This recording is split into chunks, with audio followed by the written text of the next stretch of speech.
You asked someone for directions. They pointed, started talking about a roundabout and a pub and a one-way street.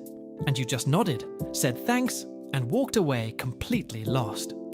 I'm Claire, and that was me in Edinburgh. Smiled, said brilliant, cheers, and then turned in completely the wrong direction and walked for 20 minutes before I realized it. I'm David, and honestly same. I once asked 3 different people in a row because I kept getting too embarrassed to admit I still didn't understand. Just kept nodding and smiling and walking the wrong way. 3 people! That is a real commitment to staying confused while technically asking for help. The thing is, directions in English are genuinely hard. It's not just about knowing the vocabulary. There's this whole system of landmarks and relative positions and turns that nobody ever actually explains. Yeah, and native speakers assume you already know certain things, like take the second left after the lights. Okay, which lights?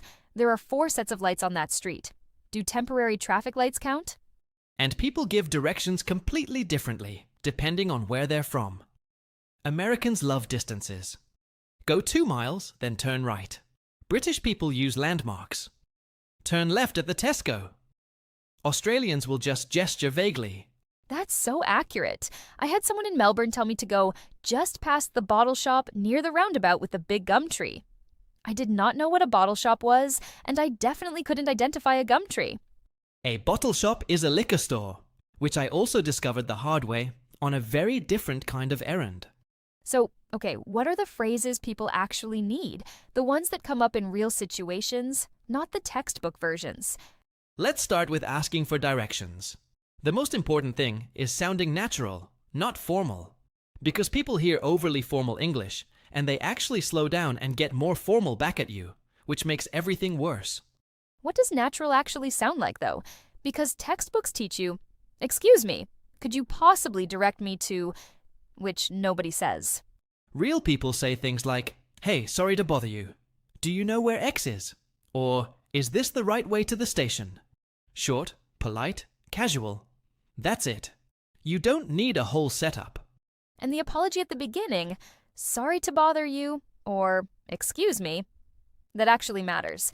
People respond so much better when you acknowledge you're interrupting them for a second. It does. It's a tiny phrase, but it sets the whole tone. You go from a stranger demanding information to someone who's politely asking for help. Most people genuinely want to help when you approach it that way. I found that out the hard way, too. When I was stilted and formal, people got weird. When I was casual and a bit apologetic, they'd walk half a block with me just to make sure I got it right. People are actually really kind about this stuff.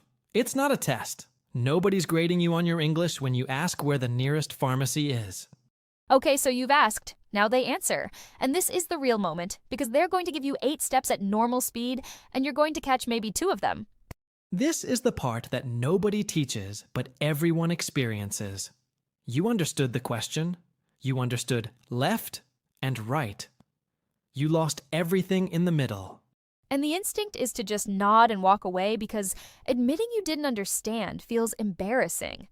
But that instinct is the enemy. You end up 20 minutes in the wrong direction. You are completely allowed to ask them to repeat it. Just say, "Sorry, could you say that again slowly?" Most people won't mind at all. They've probably given those same directions 100 times. There's also a phrase I love. "Sorry, could you just point? I'm still learning English."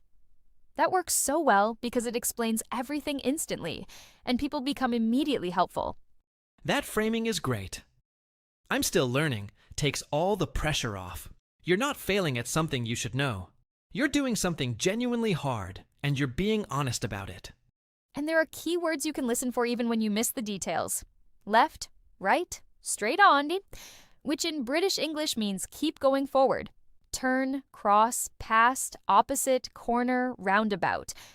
If you catch those, you can usually piece together the logic. You don't need every word. You need the skeleton. Which way and what landmark? Everything else is decoration. What about roundabouts? Because roundabout directions are their own entire language. 3rd exit. I stood at one for a full minute trying to count exits while cars went around me. Roundabouts are genuinely confusing. Okay. A roundabout is a circular intersection. The exits are the roads coming off it. First exit, basically turn left.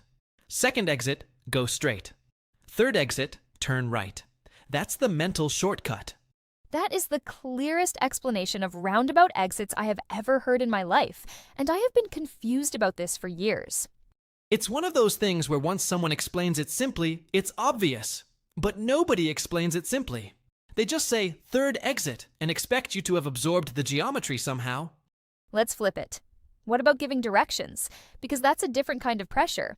Someone asks you something you actually know, and suddenly you can't explain it in any language. I completely fall apart giving directions.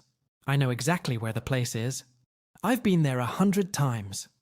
But the moment I have to explain it out loud, I start gesturing wildly and saying, "It's sort of over there, past the thing." There's a structure that actually makes it easier. You only need 3 things: a starting point, the key turns in order, and one clear landmark at the end. That's it. Don't add everything you know about the route. Simple beats precise every time. People don't need perfect directions. They need enough information to take the next step, and then they can figure out the rest as they go. And you can always say, "I'm not completely sure, but I think it's that way." You might want to double check. That's honest, and people actually respect it more than false confidence. False confidence is the worst. I once followed someone's very confident, very detailed, completely wrong directions for 15 minutes. Full eye contact. Not a hint of doubt. Totally wrong. The confident wrong direction giver is a universal experience across every country and every language. There's one on every street corner. One thing people forget about: using your phone map while still having the conversation. Saying, "Let me just show you on here," is completely normal. It's not giving up. It's being efficient. That actually removes so much stress. You're not failing at English. You're using every available tool, which is what smart people do in any situation. And honestly, the phone map is also how you learn. You follow along on the map while someone's giving you spoken directions, and the 2 things connect. Visual plus audio. That's how it sticks. There's also something about just getting comfortable with being temporarily lost. Like, it's okay to not know exactly where you are for a few minutes. The world doesn't end. That Edinburgh wandering you mentioned at the beginning, that ended well, right? You found something you wouldn't have found otherwise. Found an incredible little coffee shop down a lane I never would have turned into if I'd gone the right way. Went back 3 more times that trip. There's something real there. The willingness to be a bit lost, to ask imperfect questions and go the slightly wrong way and figure it out. That's actually what makes you better at navigating. In any language. You stop being afraid of getting it wrong because you've gotten it wrong enough times to know it's always fine in the end. Usually fine. Edinburgh was fine. That one time in Tokyo was less fine. Tokyo? Different episode.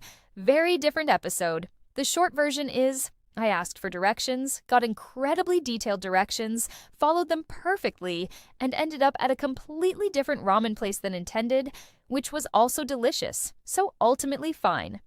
See, that's the thing. Even the disasters have good endings. The language mistakes, the wrong turns, the directions you gave someone that sent them to a pharmacy instead of a post office. You sent someone to a pharmacy instead of a post office? Look, they look similar on a map, and in my defense, the pharmacy had stamps, so technically not entirely wrong. The real skill isn't getting directions perfectly right the first time. It's staying calm when things don't go as planned. Sorry, I went the wrong way. Can you help me again? That takes confidence. And that confidence builds. Every awkward exchange where you asked and got lost a bit and found your way anyway, that's a deposit in the bank. You don't even notice it happening until one day it just feels easy. The first time I gave directions to someone in English, and they actually got where they were going, I was so proud of myself. It sounds small, but it felt huge. It's not small at all. You communicated something useful to a real person, in real time, in a second language. That's actually remarkable. And that moment, when English stops feeling like a performance and starts feeling like just a way of getting things done, that's the shift. That's when it becomes yours. It's hard to describe, but you know it when it happens. You stop translating. You just respond. And then you're already 3 steps down the street before you realize you did it. If this kind of conversation is useful, the real practical stuff, not the textbook version, there's a lot more of it. Subscribe and you'll get it every episode. We cover the actual situations, the ones where your language skills get tested in the real world, and there's no pause button. Conversations, misunderstandings, the stuff that actually matters. That's it. See you in the next episode.